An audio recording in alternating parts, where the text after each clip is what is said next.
देशातील श्रीमंत महापालिका म्हणजे बीएमसी आणि त्याच्या तिजोरीच्या चाव्या स्थायी समितीकडे असतात. मुंबई महानगरपालिकेवर भाजपा महायुतीचा झेंडा फडकला आणि खरा प्रश्न होता, बीएमसीच्या तिजोरीच्या चाव्या कुणाच्या हातात जाणार? आणि भाजप पक्षश्रेष्ठींची पसंती मिळाली ती प्रभाकर शिंदे यांच्या नावाला. मी पक्षाचा अतिशय आभारी आहे की आज खरं तर माझा वाढदिवस आहे आणि त्या वाढदिवसाला पक्षाने मला एक अतिशय सुंदर अशी भेट दिलेली आहे. माझ्या पक्षाने एक भूमिका ठरवलेली आहे की मुंबईला भ्रष्टाचार विरहित कारभार आम्ही देणार आहोत आणि मी त्याच भूमिकेचा पुरस्कार स्थायी समितीमध्ये करणार. महापौरपदी भाजपच्या रितू तावडे विराजमान झाल्या त्यावेळी मराठी चेहऱ्यासोबतच रितू तावडे यांच्या काँग्रेस ते भाजप अशा राजकीय प्रवासाच्या चर्चाही झाल्या.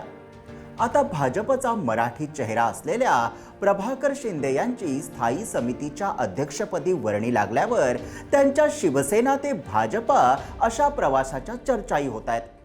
प्रभाकर शिंदे हे एकेकाळचे बाळासाहेबांचे कट्टर शिवसैनिक.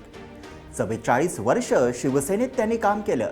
2017 साली भाजपामध्ये प्रवेश आणि आता बीएमसीच्या स्थायी समितीच्या अध्यक्षपदी विराजमान होत आहेत. हा फक्त राजकीय निर्णय नाही, तर हा एक मोठा संदेश आहे.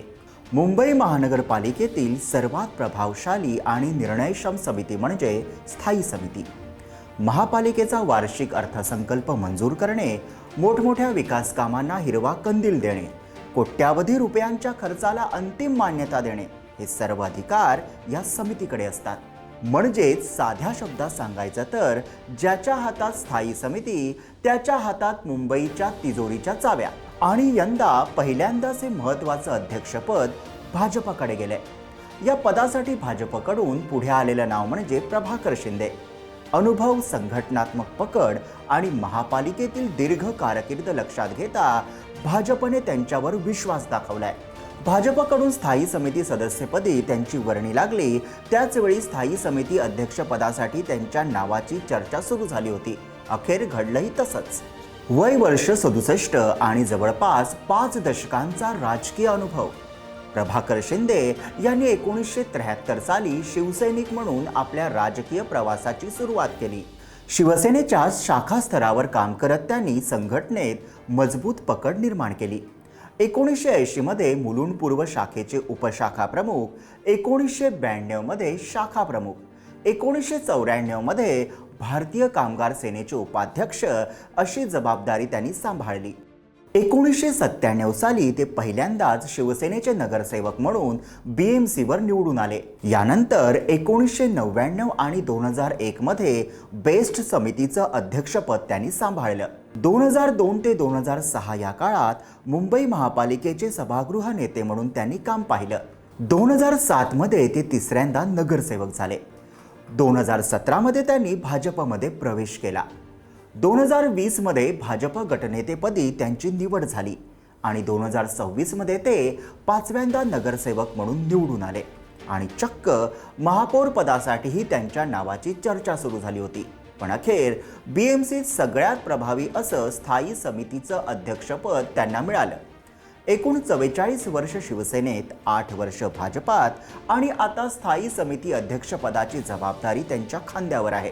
विशेष म्हणजे शिवसेनेत असताना त्यांनी अनेक महत्त्वाची पदं भूषवली, पण स्थायी समिती अध्यक्षपद त्यांना कधीच मिळालं नव्हतं. तेच पद भाजपने देऊन त्यांच्यावर विश्वास व्यक्त केलाय. मुंबईच्या राजकारणात हा निर्णय अत्यंत रणनीतिक मानला जातोय. एका बाजूला काँग्रेसमधून येऊन भाजपमध्ये प्रवेश केलेल्या रितू तावडे यांना महापौर पदाची संधी देण्यात आली आणि दुसऱ्या बाजूला बाळासाहेबांचे जुने शिवसैनिक प्रभाकर शिंदे यांच्याकडे स्थायी समिती अध्यक्षपदाची धुरा सोपवण्यात आली आहे. यातून भाजप नेमकं काय दाखवतं? भाजप बाहेरून आलेल्यांनाही सन्मानाने स्थान देतो, अनुभवाला प्राधान्य देतो आणि मराठी चेहऱ्यांना पुढे करण्याची रणनीती दिसते. विशेषतः उद्धव ठाकरे यांच्या मराठी अस्मिता या मुद्द्याला प्रत्युत्तर देण्यासाठी भाजपला एक अनुभवी, आक्रमक आणि संघटनेवर पकड असलेला मराठी चेहरा हवा होता. त्या चौकटीत प्रभाकर शिंदे अगदी फिट बसतात. थोडक्यात प्रभाकर शिंदे यांचं नाव पुढे करून उद्धव ठाकरे गटासमोर आव्हान निर्माण केलंय. प्रभाकर शिंदे हे मूळचे शिवसैनिक, त्यांना ठाकरे गटाची प्रत्येक रणनीती माहिती आहे. महापालिकेत गटनेते म्हणून त्यांनी प्रशासनावर मजबूत पकड ठेवली होती. सभागृहातील त्यांचा अनुभव आणि आक्रमक शैली यामुळे ते नेहमीच चर्चेत राहिले. राजकीय वर्तुळात चर्चा अशी आहे की उबाठा गटाला शह द्यायचा असेल तर प्रभाकर शिंदेंसारखा लढाऊ नेता हवा. हा निर्णय फक्त संघटनात्मक नाही तर रणनीतिक आहे. BMCचा हजारो कोटींचा अर्थसंकल्प आणि रस्ते, पाणीपुरवठा, आरोग्य, शिक्षण यासारखे मोठे मोठे प्रकल्प या सर्वांवर स्थायी समितीची अंतिम नजर असते. अशा परिस्थितीत स्थायी समितीच्या अध्यक्षपदी अनुभवी व्यक्ती असणं अत्यंत गरजेचं ठरतं. प्रभाकर शिंदे यांना नगरसेवक म्हणून दीर्घ अनुभव आहे. त्यांनी सभागृह नेते म्हणून काम पाहिलंय, बेस्ट समिती अध्यक्ष म्हणून जबाबदारी सांभाळली आहे, तसेच गटनेते म्हणून प्रशासनावर मजबूत पकड ठेवली आहे. म्हणूनच भाजपने त्यांच्यावर विश्वास टाकलाय. मुंबईच्या तिजोरीच्या चाव्या आता प्रभाकर शिंदे यांच्या हातात आहेत. हा निर्णय केवळ पदवाटपाचा नाही तर मुंबईच्या राजकारणातील नव्या समीकरणांचा संकेत आहे. थोडक्यात काय तर BMC स्थायी समिती अध्यक्षपद पहिल्यांदाच भाजपकडे येत आहे आणि जुना शिवसैनिक आता भाजपचा चेहरा आहे आणि उद्धव ठाकरे गटासाठी हे नवं आव्हान आहे.